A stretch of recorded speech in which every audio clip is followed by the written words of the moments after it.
Senior golfer Carson Lundell has joined us. We've had a great show today, and look, we're just going to keep the ball rolling. Welcome. Thank you. Thanks for having me. All right. Have you been watching the Masters as a collegiate golfer? How much time do you spend watching professional golf? As much as I possibly can. It was kind of tough though yesterday because we're preparing for a tournament, so it's hard to balance watching it and getting some work done. Is it like with basketball that everyone on the golf team thinks they're going to the tour? NBA, and every basketball player thinks they're going to the NBA. Every football player thinks they got a shot at the NFL. Your golf team, is everyone planning on a professional career, whether it happens or not? Yeah, I think to an extent, that's everyone's dream. It's everyone's, top goal.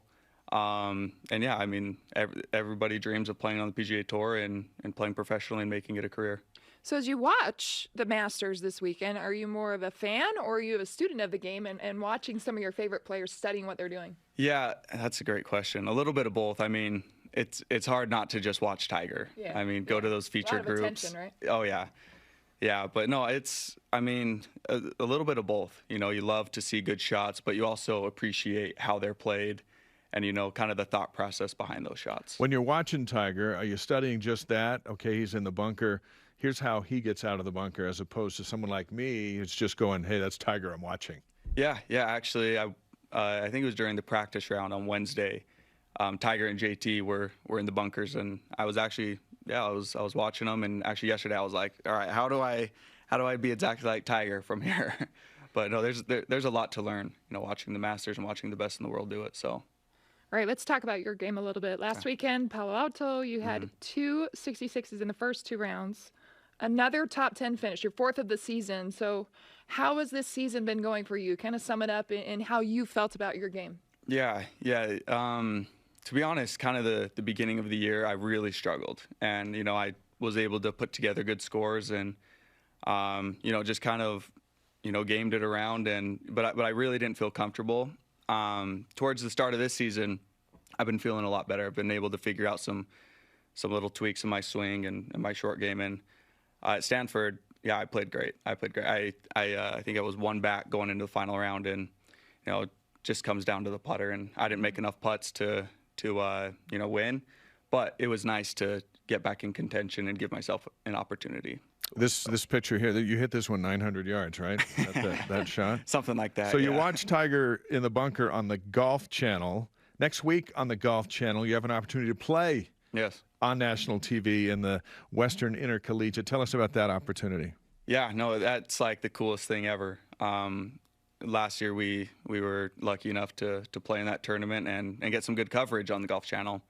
So it was really cool. It's just a great experience. It's at Pasatiempo is a championship golf course and a phenomenal test. And this year we've got a stacked field, and we just got to be ready. It's one thing to play at Riverside over here and not be on TV. When you're on national TV, how do you block that out as such a young competitor? Yeah, no, I think it's a lot easier said than done. When the cameras all come out and are right on you, it's, you're a little shocked because they get so close. But after a few holes, you just kind of get used to it and try not to think about it very much. And then you just kind of get into a groove and, get rolling. So maybe some of that experience helping, right? You're a senior with the opportunity to come back next year, and you said you've already made that decision.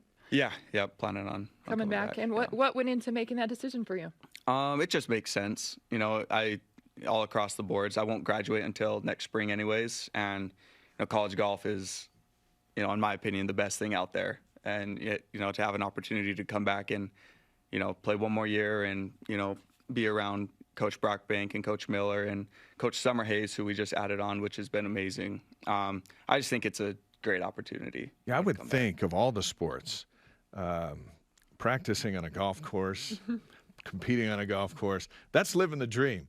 The football guys have guys hitting them across the middle. Basketball's banging down low with the elbows and everything. Soccer's physical, everything. But golf, you should do that as long as you can, especially at the collegiate level, because I think you've got the sweetest gig on campus. Yeah, I'd have to agree. I'd have to agree with that. What do you think about the team's chances as we move forward? Team's playing good. coming off a good week. You coming off an individual good week. What about BYU golf? You got to go way back to the first national championship with Carl Tucker as the head coach. Been a long time since then. Where's the team? Where's the program heading in toward the last part of the season? Yeah. You know, we're playing really well right now. We had a great showing at Stanford. Again, everyone just kind of struggled that final round, but you know, if we were able to play a good round that final round, we would have had a great chance to win the tournament, and that's one of the biggest tournaments we play in all year. So yeah, I think we're all really excited.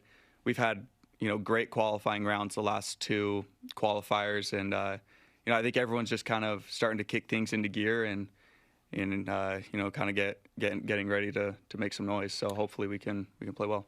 We mentioned Tiger in the Masters this weekend, but also a familiar one here at BYU is Mike WEIR, and that you had the opportunity, we heard, to work out with him recently as he prepared for the Masters. What was that like for you? Yeah, it was so cool. I've played with Mike a few times, probably, you know, 7, 8 times. But how many times did you beat him?